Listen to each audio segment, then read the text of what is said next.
Well, if this particular view is correct, the premillennial view, which it isn't, but if it is, the first thing you're going to notice will be the rapture.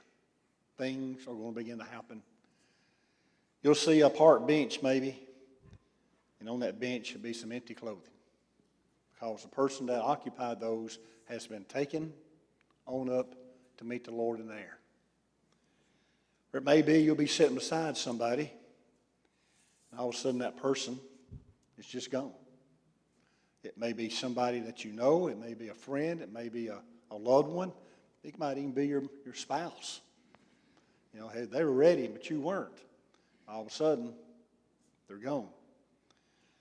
You might notice some little stickers on the back of vehicles, back of windshields. It says, warning, in case of rapture, this car will be unmanned.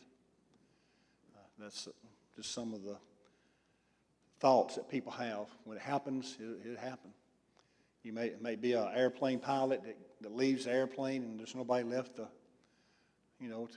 fly the plane, and it's going to eventually crash, and everybody that's not raptured on there, they'll die. So again, that's just a lot of thought that goes into this particular doctrine, and it's a very popular doctrine, pretty much, especially here in America. It is, but then it's got problems. Somebody, I've been a couple months ago, handed me a little brochure that a person here in Vernon had wrote and was passing out, and they got a hold of one of them. And here's how it reads: to the one left behind, please read to find Jesus and the help you need now. Well, let's talk about the rapture, to one left behind. So if you're left behind, everybody else is gone, hopefully to him you'll find this little brochure. It'll tell you what's happened and what's the next step it's going to be. And then toward the end of the little brochure, it tells you about here's what you do to be saved. And it's just a sinner's prayer. And say that prayer and you'll be okay at the end of 7 years when the Lord returns and sets up his kingdom. So there's he's passing that out. I'm not going to give his name, but probably many of us know him. But here's what it says inside the little pamphlet, the first line or two. To the one left behind, I'm sorry to let you know that you have missed the rapture of the church. This is real. It's not a misfortune of events like you're being told. But there is hope for you by finding this spiritual wheel. That's what the little tract was called, spiritual wheel. So if you found it, you read it and everybody's left, and here's step one, what you're told to do. So the word rapture, the definition is a feeling of intense pleasure and joy. As far as the word being in the Bible, it's not in the Bible. You don't find it there. There are certain songs that we sing sometime, and that word will be used in the lyrics of that song. But that doesn't mean that we are promoting the rapture by any means. No mean is that happening. It's just that when we sing and that word's there, we're just expressing pleasure and joy and what the words are saying, what's being said in those songs. So you may see it, and there's some who don't like it, having it in there, but there's nothing wrong with it. You look at the proper definition of it, and these songs by no means are promoting the rapture. But it's going to be the first sign, if this is true, that people will notice, because people simply will start leaving, departing the earth. Well, a couple of verses where they get this from. One is in 1 Thessalonians 4:17. And we who are alive and remain shall be caught up together, that's the rapture, with them in the clouds to meet the Lord in the air. And thus we shall always be with the Lord. So when it happens, you're caught up and you're up in the clouds somewhere. You're not in heaven. You're just up somewhere up. I don't know how far up you are, but you're up there with them. And they will think that this is what he's speaking of here. We who are alive. And when it comes to this view, there's a lot of little different twists to it. You can't find exactly the teaching exactly every time. Sometimes they might move little things around, but pretty much this is what they're teaching. The main view of it is.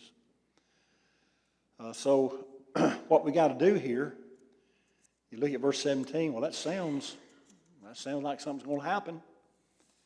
But you got to back up to verse 13 and read what Paul's talking about.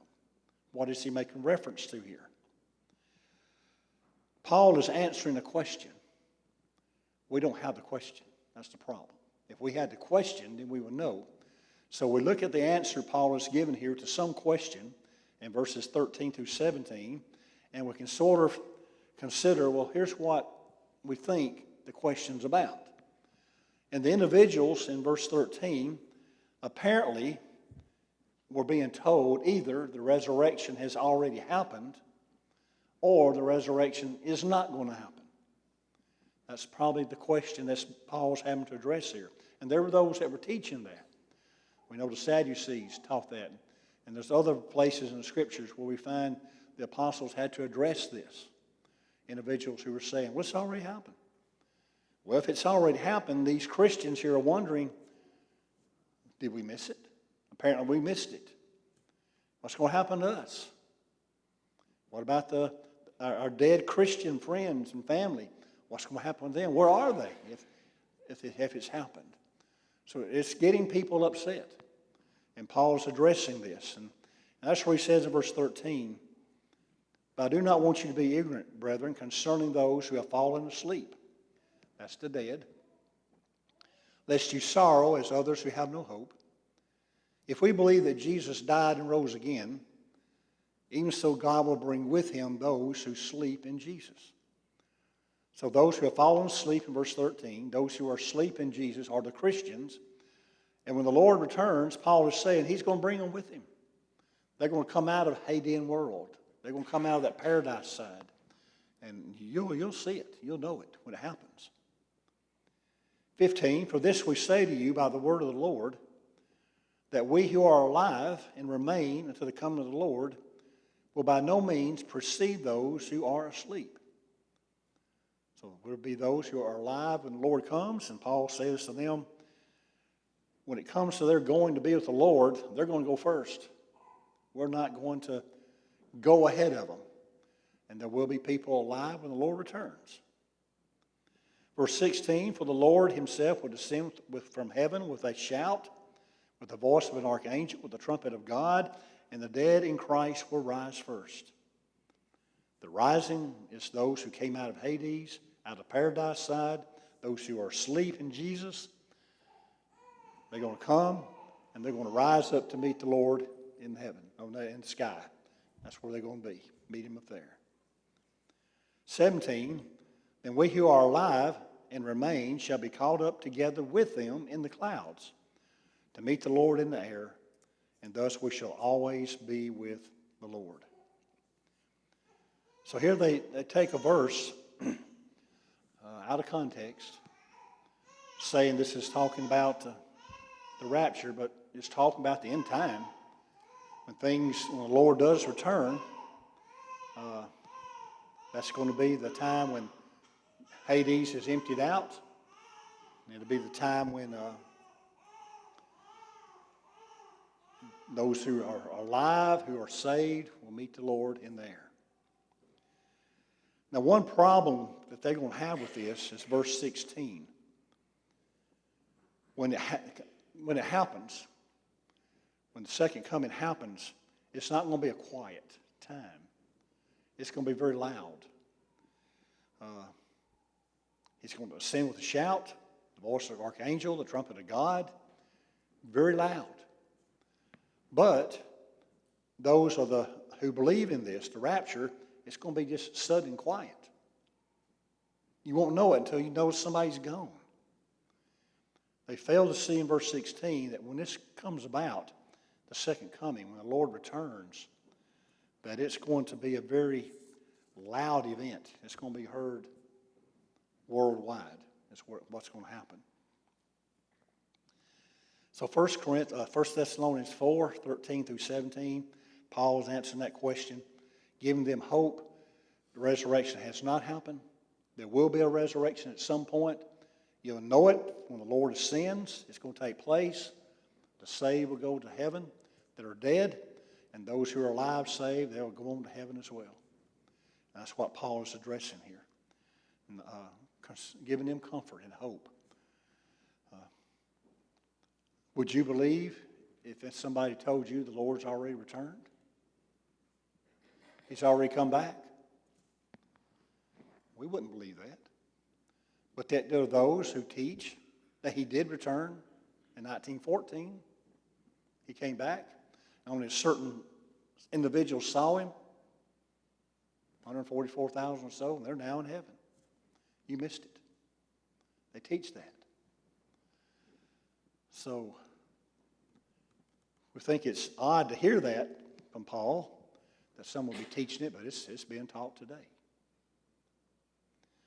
Another verse where they go to find the rapture is Matthew 24, 37 through 42. But as the days of Noah were, so also will the coming of the Son of Man be. For as in the days before the flood, they were eating and drinking and marrying and giving in marriage until the day Noah entered the ark, and did not know until the flood came and took them all away. So also will the coming of the Son of Man be. Then 2 men will be in the field, one will be taken, the other one left. 2 women will be grinding at the mill, one will be taken, and the other one left. Watch therefore, for you do not know what hour your Lord is coming. So they go to verse 40 and 41. And they'll say, well, here's your example. One's taken and one's left. So that's the rapture here in verse 40 and 41. Well, it's not the rapture. The Lord is just showing that when the time comes, when the Lord returns, you're going to have those who will be ready, who will be prepared, and those who will not be prepared. That's what he's showing here. And chapter 24 is divided into 2 parts. Between about verse 4 and verse 33, he's talking about the destruction of Jerusalem. And that's where this is fallen in. No, not this, but between 4 and 33. And then between 34 and the end of the chapter, he's talking about the second coming. Where he's speaking of here. We'll look at that in a second, how we distinguish that. But he doesn't end it right here. He goes on into chapter 25, and he's talking about, again, the second coming. That's what he's talking about. In chapter 25, verses 1 through 13, we have the parable of the 10 virgins, how 5 were prepared and 5 were not. Well, that goes back to what he said about the man in the field and the woman grinding. One was prepared, one was not. Well, here's these 10 ladies, 5 were ready, 5 were not. In Matthew 24, 14 through 30, talks about the talents. Talents were given to 3 individuals. 2 were prepared for it, and 1 didn't do anything about it. And then 25, 31 through 46 talks about the separation of the sheep and goats. There will be a separation. So it's not just 24. He's talking about the second coming. He goes on into the chapter 25 talking about that, how it's going to be. So half of 24 is talking about destruction of Jerusalem. From 34 on, he's talking about the second coming. And 34 is the key verse to break it down to know what's going on. Now, something else is going to happen when this rapture takes place. There's going to be this first resurrection. This view has several resurrections that's going to happen. 1 Corinthians 15, 20 through 23. But now Christ is risen from the dead, and he has become the first fruits of those who have fallen asleep. For since by man came death, by man also came the resurrection of the dead. For as in Adam all die, even so in Christ all shall be made alive. But each one in his own order, Christ the first fruits after those who are Christ at his coming. So they think here in verse 23 mainly that there's going to be an order of this resurrection. Christ was the first one to resurrect. That would be correct. He's the first fruits, meaning he was the first one to be resurrected to never die again. Everybody else that was resurrected, Old Testament, New Testament, after a period of time, they died again. But Christ, he's the first fruits. Yeah, he will never die again. And we're going to follow after that pattern as well. But here they have this resurrection. Some have it happening right before the rapture, and some have it happening right during or after the rapture. You'll never really know this is happening because you won't see them. What you'll notice is the people, those who are alive, who are disappearing, and they got clothes laying around everywhere.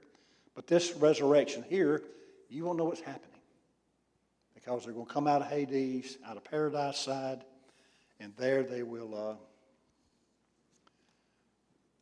go on into be with the Lord there, somewhere up in the heavens, there waiting for everybody else to join them, what they're waiting for.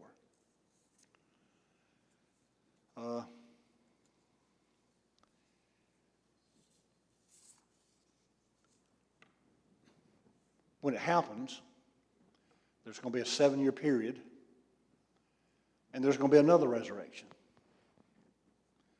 See, during this 7-year period, there's going to be this tribulation that's going to happen.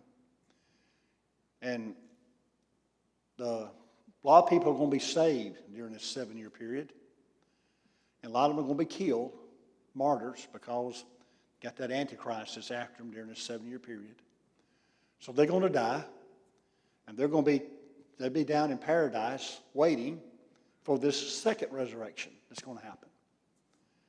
So now after this battle of Armageddon is over, and Christ is ready to set up his kingdom in Jerusalem for 1,000 years, he's going to bring them out, saved, those that died during that 7-year period. But there's also another resurrection. At the end of 1,000 years, you got the unsaved, the lost, that are still in torment. They're in Hades, in the torment side. After 1,007 years, first began,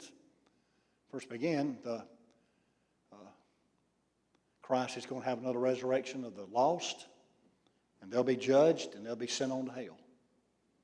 And then those who are saved, that big resurrection will happen, another judgment scene, and they'll go to heaven, and the world will be destroyed. A lot of resurrections, at least 3, if you're going to take on this view. But here's what Christ said about these resurrections in John 5:28 and 29. Do not marvel at this, for the hour is coming, in which all who are in the graves will hear his voice and come forth, those who have done good to the resurrection of life, and those who have done evil to the resurrection of condemnation. The hour is coming. It's going to happen at one time. He says in 28, all who are in the graves. Not just the portion of the saved, from Abel to the last Christian that died before the rapture, but all who are in the graves are going to come forth. The good, those who resurrection of life, and those who have done evil.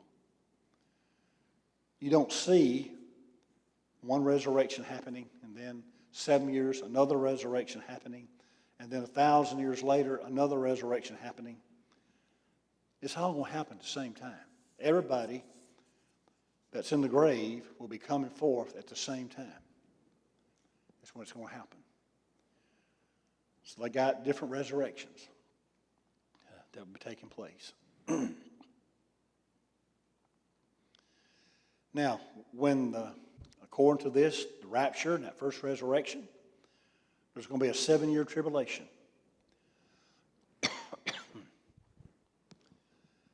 They get it from Daniel chapter 9, and verse 24 and following. And this is a very difficult group of passages to interpret.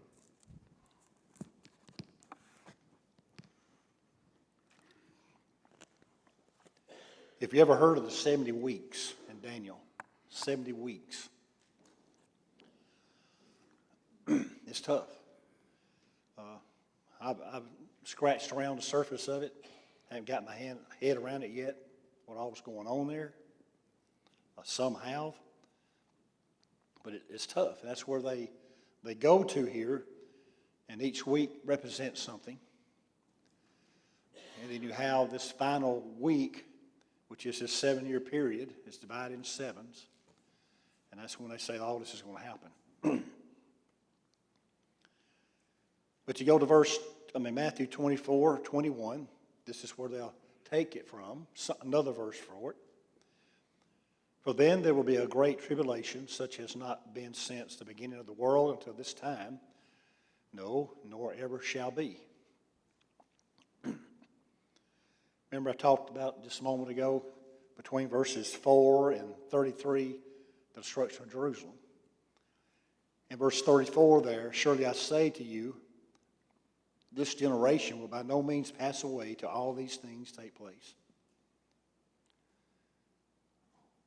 What he said was going to happen in Matthew 24, between verse 4 and 33, he says that generation that he's talking to, that he's looking at, they're going to see these things happen.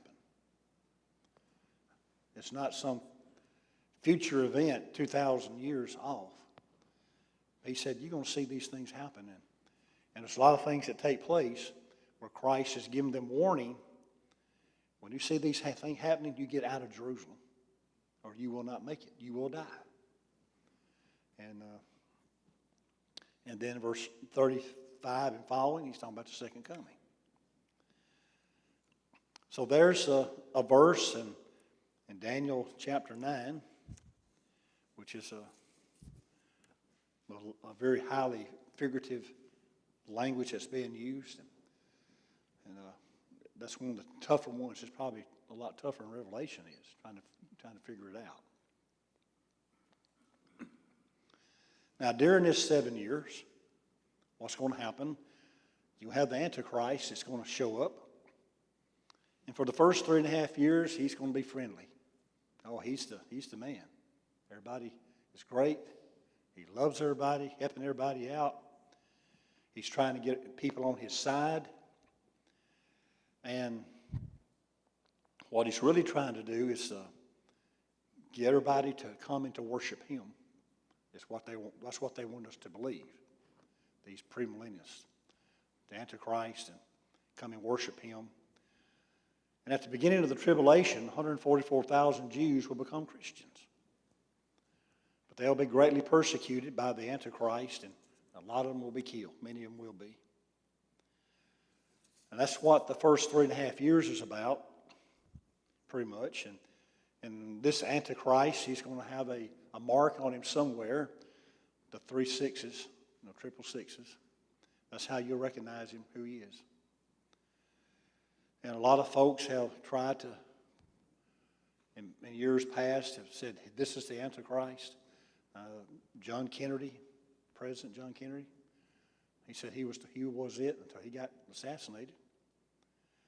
Henry Kissinger, Henry, is he still alive? Anyway, they think, at one time they thought he was. If you know anything about the 70s, you know that name comes up. And then Barack Obama was one. And it's just, one thing I've noticed when it comes to who these antichrists are, they're all Americans. All Americans.